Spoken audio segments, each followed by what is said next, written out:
What's up, YouTube? This is Big Pat the Fit MD, and welcome back to the channel.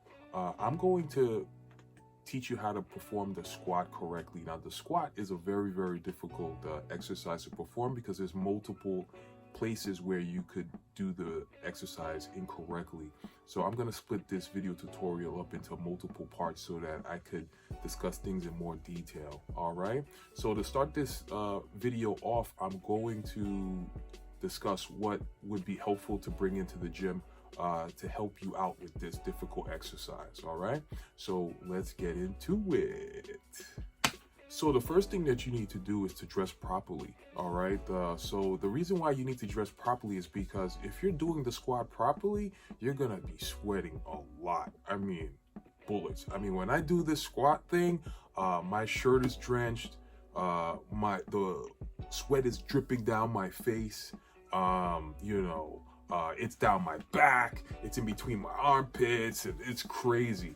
So make sure that you dress appropriately. All right, so if it's a hot summer day, whether you're in the gym or you're at home, you want to be wearing the least amount of clothes that's appropriate for who's around. All right, but because you're going to be sweating a lot. Okay, so what I usually do is I usually always have like a headband on or a bonnet or anything, or like a bandana or whatever, anything to soak up the sweat so that the sweat doesn't get in my eyes, so that when I'm doing my reps, it doesn't irritate my eyes and screw my thinking process up in my concentration. Another important thing is when you have the bar behind your neck, what helps me out a lot is wearing a shirt that has a hoodie, or a shirt that like has some kind of padding back here, because sometimes the gnarlings of the bar could really irritate the back of your neck, and when you have a hoodie, it kind of helps as a cushion so that you don't have that pain. So another piece of exercise equipment that's important is workout gloves. It could be any workout gloves. Just make sure that when you buy your gloves that the padding here in the inside is well padded. I've had these gloves for ages, so they're like destroyed, but they still have some good padding here, so that when I put my hands on the bar, I don't get a lot of calluses. All right, as you can see, I still have some callus formation here, but it's not like destroying the skin, and the skin's not peeling off. So remember to bring workout gloves. Okay, so now here's a controversial topic: the workout belt. Okay, so this is my Enzer Forever belt. I bought it like 5-6 years ago. It is in perfect working condition. I haven't had to swap it out or change it yet. It's a really good investment. It was kind of expensive, like maybe $100 or so, or a little bit over $100. But once you buy one of these belts, you never have to buy another one again, especially if you get a quality one. All right. So the question is, do you need a workout belt? So now that's really controversial. But I think the rule of thumb is that when you start to put weight on this bar that's heavier than yourself, so I'm about 210 pounds. So if I'm squatting more than 210 pounds, which is my body weight, then I probably should start wearing a belt. But under 210 pounds, you really shouldn't wear a belt. And the reason why is because you want your core muscles to be strong enough to squat your own body weight. All right. If you don't train your muscles to squat your body weight, then when you're picking up objects on a regular basis, you might not be as strong unless you're wearing a belt. You're just teaching your body to be dependent on the weight belt. All right. So with under your body weight, no belt. Above your body weight, start putting a belt on. All right. Now here's another complicated topic: the knee wraps and the knee bands. All right. Now the knee bands and the knee wraps are good for keeping your knee joint warm. But the knee bands, which are these, where you just slide this up into your kneecap, okay? These do not support your knee joint. So this is not going to prevent you from dislocating your knee or breaking your knee while you're doing this exercise. It's just going to keep the muscles and tendons warm so that it preserves the flexibility of that joint while you're doing the exercise. All right, so that's a common misconception with these. People put this on thinking that it's going to be like a knee brace or something like that to keep your knee safe, but these don't keep your knee safe. They just keep your knees warm and your muscles and tendons flexible. All right, now the other aid is the knee wrap. All right, so this goes on here, and then you keep wrapping your knees around. This would definitely support your knee and more so than the knee bands. But is it necessary? It probably isn't. Again, just like the weightlifting belt, it's probably not necessary if you're squatting your own body weight.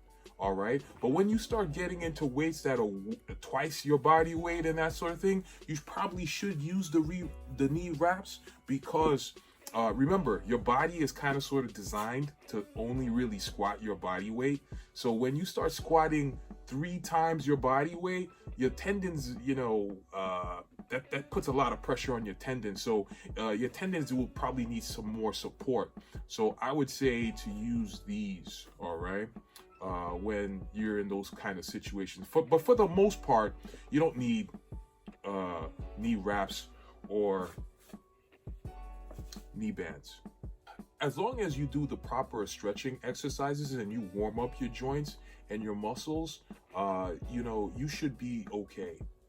You may consider knee bands and a knee brace or knee wraps when you've injured your joint and you're in the healing process and you're trying to still exercise and do leg day, then yeah, you would probably consider putting those on in those instances. All right, but a healthy knee joint, you probably don't need those aids unless you're squatting like 3 times, twice to 3 times your body weight. All right, got it.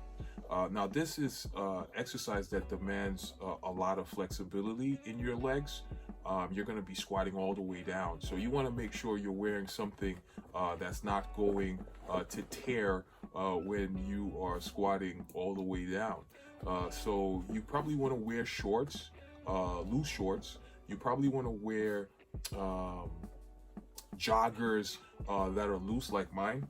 Like I usually use Adidas, and the reason why I use Adidas is because they have these zippers here on the ankles that I could zip all the way up here. So when I need to use my knee straps, bands, or I could just slip them on without taking my pants off.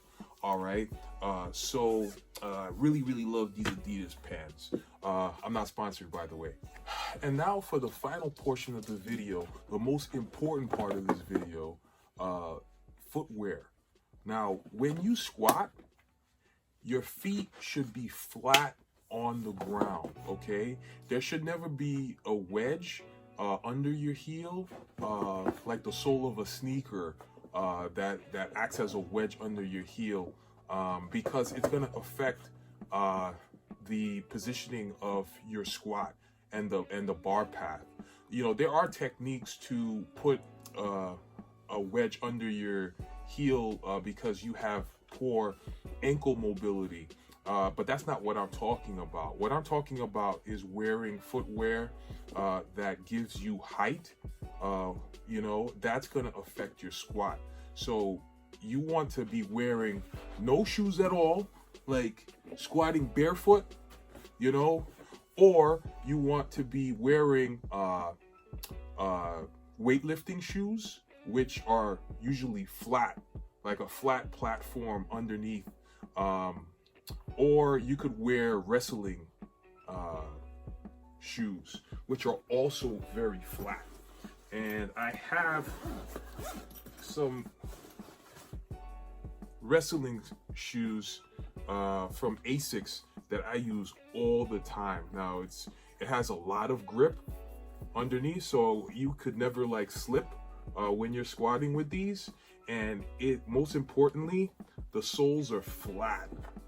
Okay, so that's the most important thing. When you're squatting, you want your feet to be flat on the ground. All right, I see people all the time in the gym and they're wearing Ultra Boost sneakers with the Ultra Boost sole, and as you can see, this is like a wedge upward. Your feet aren't flat on anything, and you're kind of sort of like wasting your Ultra Boost, because when you're putting 200, 300 pounds on your back, you're flattening out this Ultra Boost, and you're just wearing out your sneaker more. You know, Ultra Boost sneakers are for running.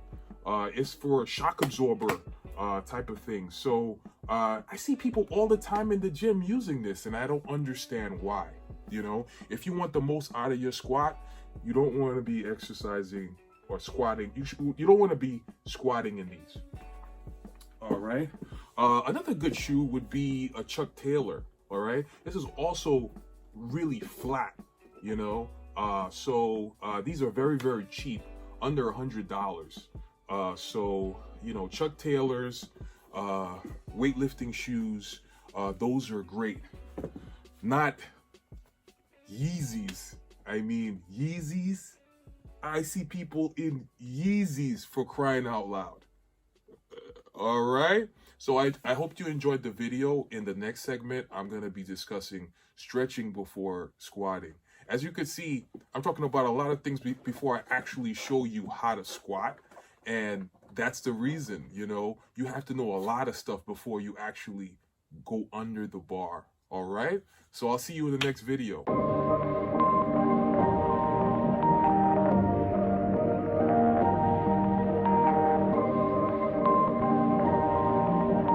Perfect. Perfect.